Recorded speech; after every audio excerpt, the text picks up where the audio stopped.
Welcome to Impact OC, the only program showcasing the people and organizations shaping Orange County. With your host, Don Camber. Hello, live from the OC Talk Radio studios at UCI's Beal Applied Innovation Center. I'm OC Talk Radio Public Affairs Director Don Camber with another great guest impacting our community in a positive way. Today, I welcome Reimagine OC Chief Executive Officer Sofia Martinez. The organization was formerly known as the Rehabilitation Institute of Southern California. Reimagine OC's mission is to relentlessly pursue possibilities through the lifespan of every person with disabilities. Thank you, Sofia, for being on Impact OC. Thank you, Dawn, for inviting me to Impact OC. Sophia, I understand Reimagine OC's vision is to create a world in which all people with disabilities have equal opportunities to thrive in healthy, inclusive communities. Please share with us the type of disabilities your clients have and how you're able to help them thrive. Yes, Reimagine has a long history in Orange County of 73 years. We've been around since 1950. We have two beautiful campuses located in Fullerton and Santa Ana. Both of our campuses specialize in supporting individuals with neurodevelopmental disabilities. And at Reimagine, we work with individuals such as those who have Down syndrome, cerebral palsy, autism, and other intellectual disabilities. We are passionate about unlocking every possibility for every person to thrive. With specialized therapies, enrichment services, and independent living support, we can help support those individuals to discover what's possible as they keep learning and growing. So how does it work? They come to the campuses and they get the services? That is correct. So we actually have a variety of services. We have some services that are campus-based, and we also have services that are community-based. So one of our primary programs that we have at both campuses in Fullerton is called Community-Based Adult Services. And this is a medical model program for adults with developmental disabilities. They are supported by a multidisciplinary team, and they receive a variety of clinical therapies such as physical, occupational, and speech therapies. And in addition to that, they have a robust activity program. And then we also have our services infused with nursing and social work support. We have registered nurses on our team, as well as social workers that help with supporting these individuals with their health and wellness. Explain the age range of the people you serve. For our adult programs, we are working with adults that are typically over the age of 18, and we typically will see adults come into working with them at Reimagine after the age of 22. In the state of California, a lot of our individuals are receiving special education services, and so they have until age 22 before they officially age out of the special education system, in which they look for a variety of programs and services like Reimagine to help them through the remainder of their lifespan. Can you explain how you physically help these people? I know it's an individual situation. Perhaps you could give us some examples. Yeah, so they will come to us for a day program service, and as I mentioned, they might have, some gross motor needs that needs to be supported by a physical therapist. They also have continued learning opportunities. We do a lot of cognitive retraining exercises. We have that also supported with assistive technology. And for gross motor, for example, we have adaptive fitness equipment. So everything is modified to work and be specialized for somebody that has a disability that needs to be supported so that they can be in an inclusive community where they can learn and thrive. Do you get people who've never had any kind of physical therapy at all? We do. We have people that don't have experience with physical therapy. And, when somebody comes to our program, our multidisciplinary team of clinicians conduct an assessment. They go ahead and determine what types of services that each individual needs. And every person that comes at Reimagine has an individual plan of care that's specialized to support their needs in the area of nursing care, social work, dietary, physical, occupational, and speech therapies. So it's tailored to their specific needs and what they want. It's person-centered, which means that we include their, points as well as their family's perspective on what, is best for them. And you have what we call lifelong learning. Yes, we do. Lifelong learning is part of our robust activities program that we provide. And so there's a variety of ways that our individuals engage in lifelong learning opportunities. We have, different community colleges that we partner with that will send instructors into our classroom environments to teach specialized classes. And then we also have specialized classes with our own team, such as an adaptive cooking lab, an adaptive computer lab. We have an art studio. We have a music and movement room, all to kind of tailor into meeting the individual's needs in these different areas. So, in a sense, you're helping them thrive so that they can live a life like a person who doesn't have a disability.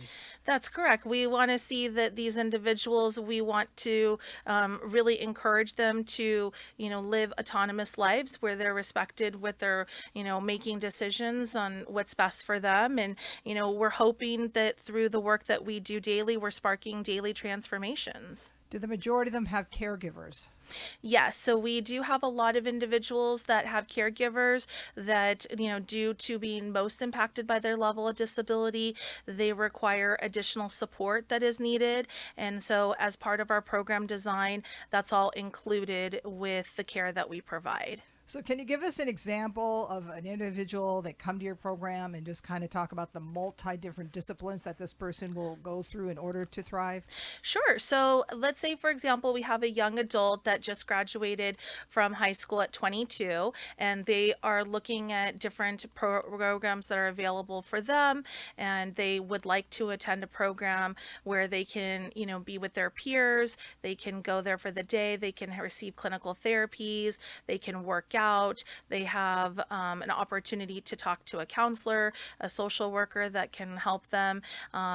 They would come, and through the course of a day, they would have access to a variety of different professionals to support their health and wellness needs, and a variety of different options to kind of engage and immerse them into something that, really is of interest to them while allowing them to kind of grow and learn. Why don't you go through some of those options? Sure. So we have an adaptive technology center, and so we have specialized equipment that is specifically for individuals that could have some sort of visual impairment, or that might, require some assistance with, being able to manipulate in the fine motor sense. So that would be an option. A social worker at our campus, they're facilitating groups. So they have group therapies, they provide individual counseling. And so that's all kind of driven based on what are the needs of the participant and what they, would like to have support with. We have our nursing team that provides medical monitoring of their daily health conditions. They partner with their physician and their medical team from the community for care coordination and also to provide resources. And then our therapists, they also work with our participants in an individual format for example, speech therapy, if they had a fluency issue, or if we had, for example, somebody that, needed to work with an occupational therapist on fine motor skills. All of those professionals are there to be able to help support those individuals. And these people succeed once they go through the therapy.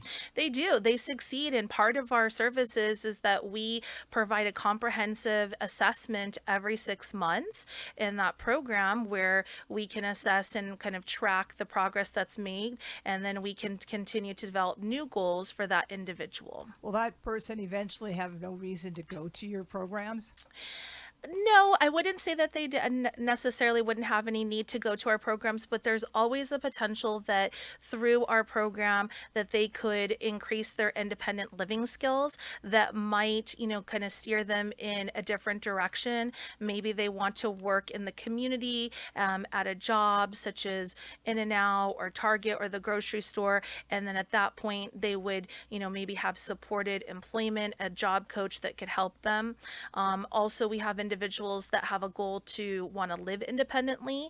And we have a program that we provide that supports those individuals. It's called Independent Living Skills. And it is a community-based program. That program offers supports to individuals with disabilities to live independent. And our case managers, they provide assistance with things such as money management. They also do health coordination, meal preparation, medication management for those individuals that eventually would like to go to live independently, or for those that already are independent and want to remain independent in the community. You use the term community-based. What does that mean?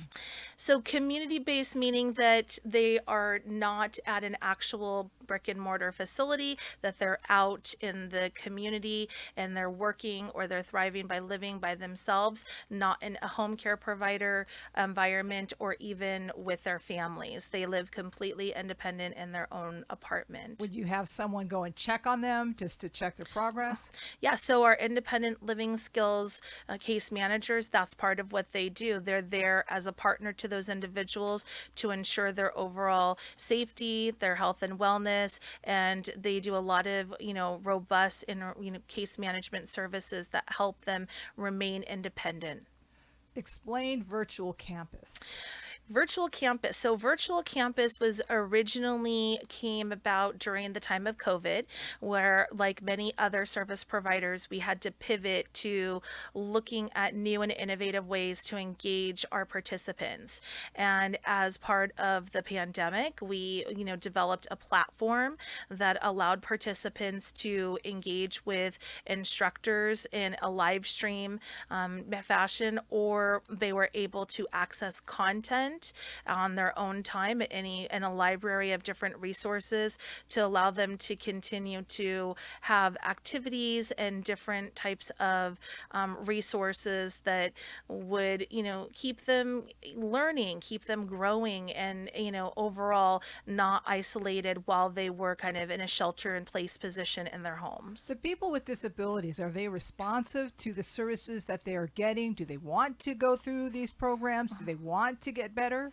They are. They're very enthusiastic to come to Reimagine and to receive our services. And, we welcome them. They're an extension of us. And, without our participants, we wouldn't, be in existence. And they, our team is very much, wanting to support each individual to meet their unique needs with regards to their preference and what they are looking for. And they are enthusiastic, and it's a community. They come there and they, have friends and have build relationships, not only with the professionals that support them, but also with the other participants. And so it's definitely something that they're enthusiastic about. How are you funded?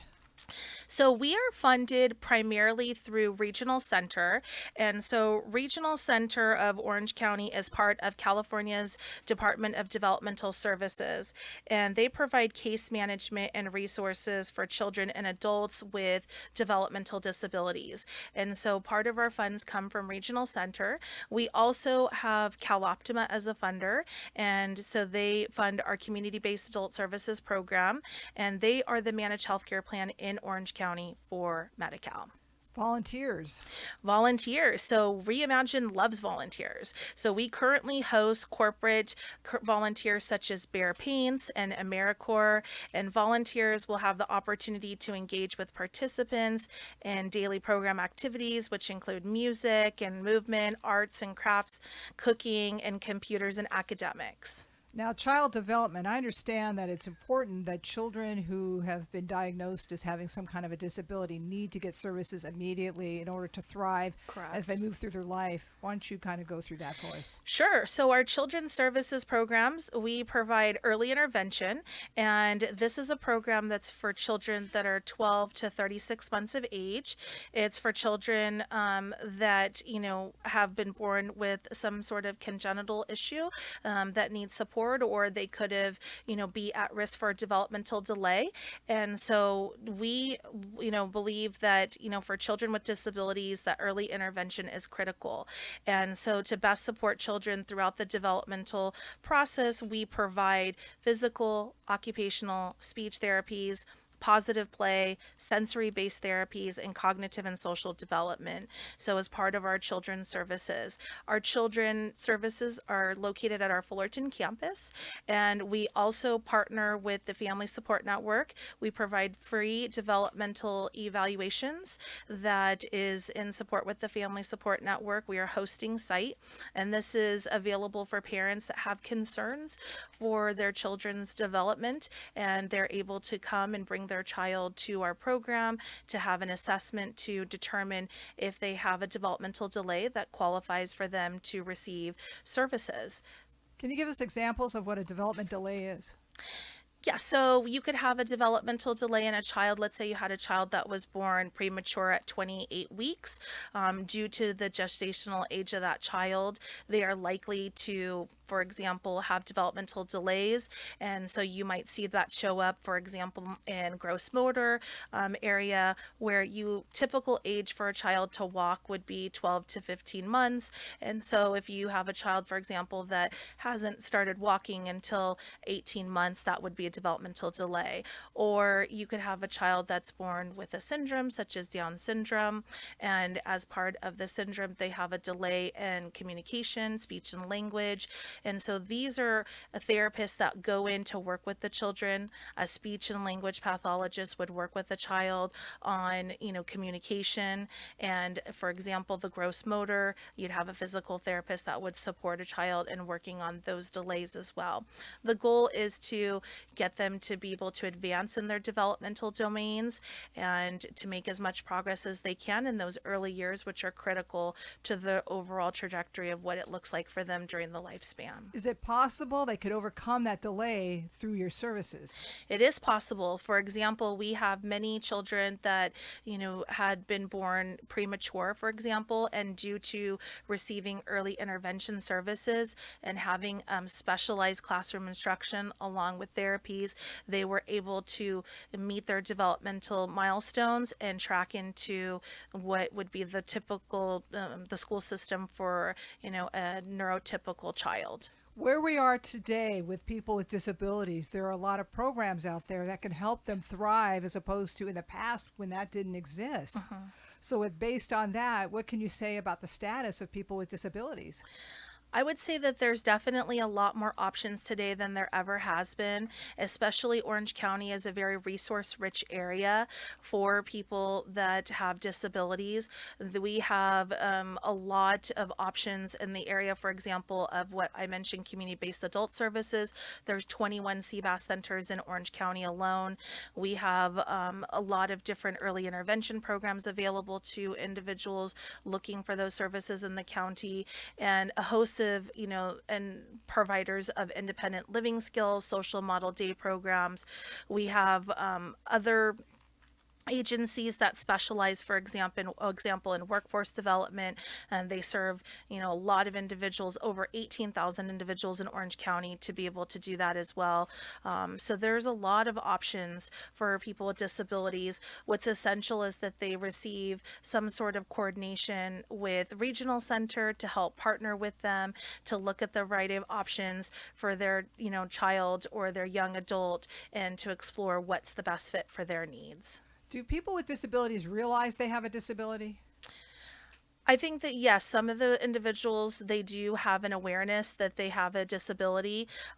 So just like, when we think about a spectrum of individuals, so we have individuals that are the most impacted by their disability. So we would look at that individual as somebody, for example, that might be nonverbal, they're non-ambulatory, they require complete, hand over hand support, whether it's with feeding, activities, continent care.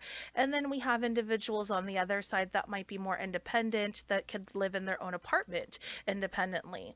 And so within that spectrum, I do think some individuals have an awareness that they have a disability, and then of course there's going to be some that maybe do not. On the other hand, how should we view people with disabilities?